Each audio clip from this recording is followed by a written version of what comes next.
Hey guys, and welcome to another episode of It's About Time. Well, we're approaching June 2018, and it's time to hit the road because summer is just around the corner. And what better way to hit the road than with a watch? As I'm sure everybody who watches the show would know, it's time for another watch review. This one we're going to do tonight, there is no what's on the wrist because what's on the wrist is what's in the box. So, let's get right to it. We're going to do it on a brand tonight that I haven't done yet.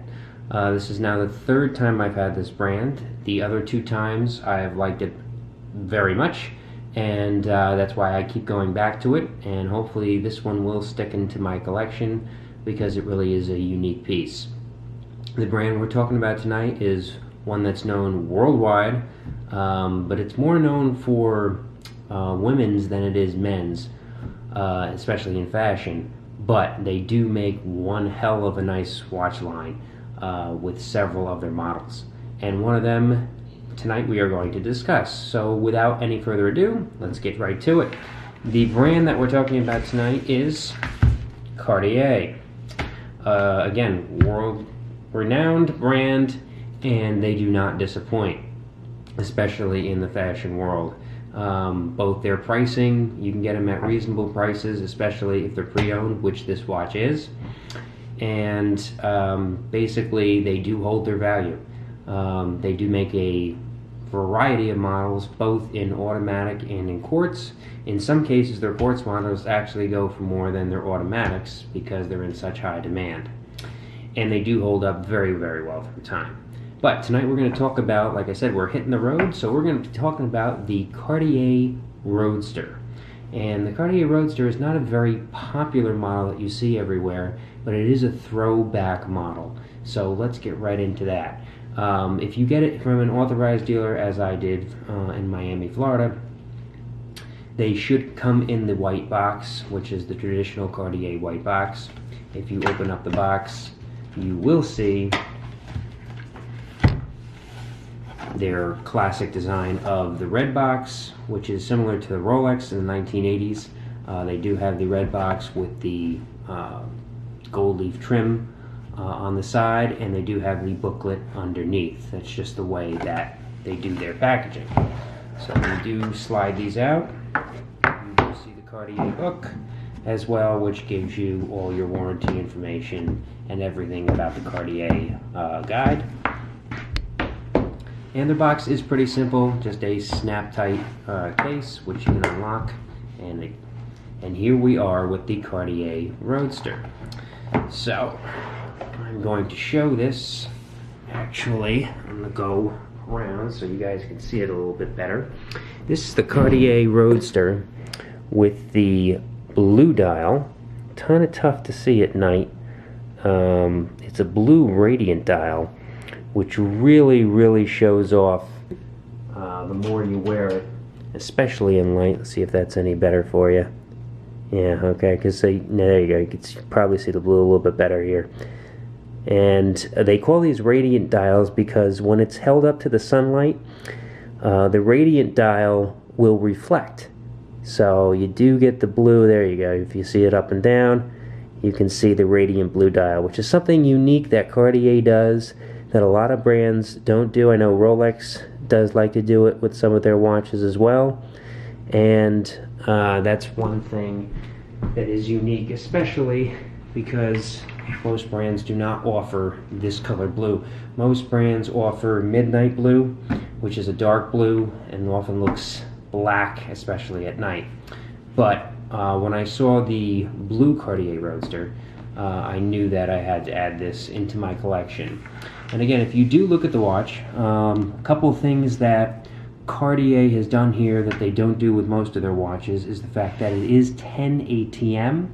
You can see it on the back over here, okay, 10 ATM, which most of their watches are only 3 ATM. They have a couple that are 5, especially in the Pasha series, but the Roadster is actually 10 ATM, which is a huge bonus, especially for Cartier fans who love to wear their watches in or underwater. So that's one big bonus. The number 2 bonus is this tonneau design, okay, which comes with one little drawback. The drawback is if you do happen to crack this sapphire crystal, it will be expensive to replace because Cartier is the only one that has that design. But it does have, as you can see here, the Roman numerals in this tonneau design shape, and it does have a magnified dial, which is again something that really Rolex is known for doing that most other brands don't do anymore. And it does have the magnified dial, which is really cool as well. You might say to yourself, oh, is this going to poke into your wrist? It really doesn't, because of this unique beveled design that really goes, kind of like bounces off your wrist as you're wearing it. If I were to put it on right now real quick, this is already pre-sized to my wrist, and you can see it really doesn't dig into my wrist at all. It kind of bounces right off, and that's a very unique design.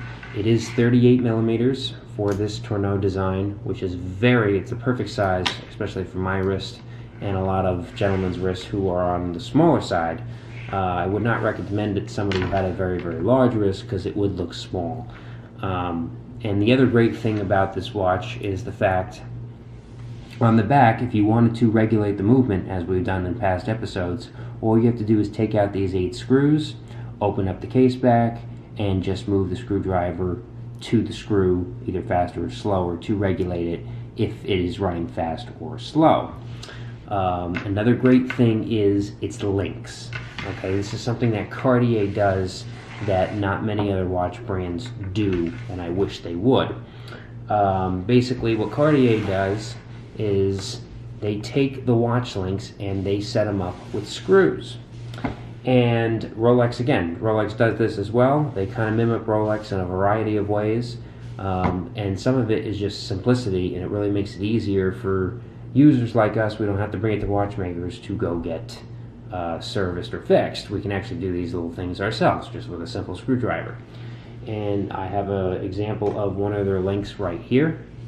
Okay, this watch does have several different size links. You can see these are bigger over here, and these are the half links it comes with over here. So it does set you up better for a comfort level based on the size of your wrist. You don't have to take a full link. You can sometimes just take a half link out, which is about this size. Now, the one thing you want to really look out for with the Cartier is when you're removing the links, you have to understand how it's comprised, okay? Because what you're going to see is you're going to see a screw on the front, you're going to see a screw in the back. And you're going to say, well, wait a minute, how does the link come apart then? Well, this is something that I had to figure out earlier tonight, and I can show it with you right now. Okay, this is about the size of the screw, if you can see that over here, that fit on both the front and the back of the link. Inside of the link, you would need a small tool that has a small head, and this is the inside part of the link. This is already in the watch link that you cannot see.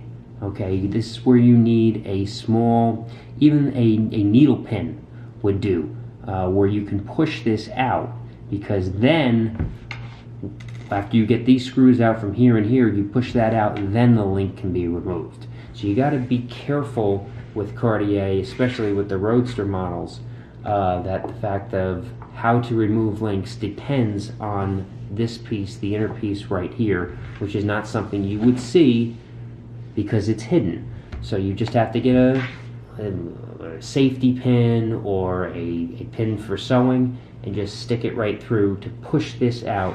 This way the links can come apart and you can resize it to your wrist the way you like to. Okay, so basically for the Cartier Roadster, it does come in a variety of colors. As I said, I got the radiant blue dial, but it also comes in black. I've seen it in gold, I've seen it in white, I've seen it in silver, and I think I've even seen it in red. So there are a variety of different colors it does come in based on what your favorite color is for this piece. It does wear very nice. The tonneau design is meant to shape to the wrist, so it's, again, a very heavy watch. It does have a double fold back clasp, so it is pretty safe. Okay, it's not going to come really off your wrist too well. And I've had no problems with it so far. This is my first night with it. So I just wanted to give an overall review. If I had to rate this from a 1 to a 10, I would give this about a 9.5. And the only 5/10 I'm taking off is the fact, again, the crystal, if it does crack, which sapphire crystal can shatter, it will not scratch, but it will shatter, it's going to be costly to replace that. Whereas a regular watch, regular sapphire crystal, would maybe cost you $80. I'm assuming this would cost me in the range of $300 to $500. So you just have to watch that piece there. It is a dress piece.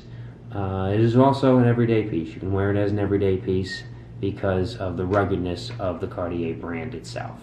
So again, thank you guys for joining me tonight. Stay tuned for future episodes. We will be in LBI in less than a month, and we will be doing episodes there as well. Actually, a little bit over a month. And we'll be doing several episodes from LBI, as well as later on in the year when I take you throughout the Caribbean and the ABC Islands, Aruba, Bonaire, and Curacao, and to let you know what international watch shopping is like in the Caribbean. So and of course we have our Bermuda episode in September, which I'll be taking you as well. So a lot of things to get to. Jared will be back with me next episode. And again, thank you for joining me. It's been a while since we've done one of these, but as the summer progresses, we'll have a lot more episodes for you to enjoy. Thanks again, and we'll see you in another episode of It's About Time.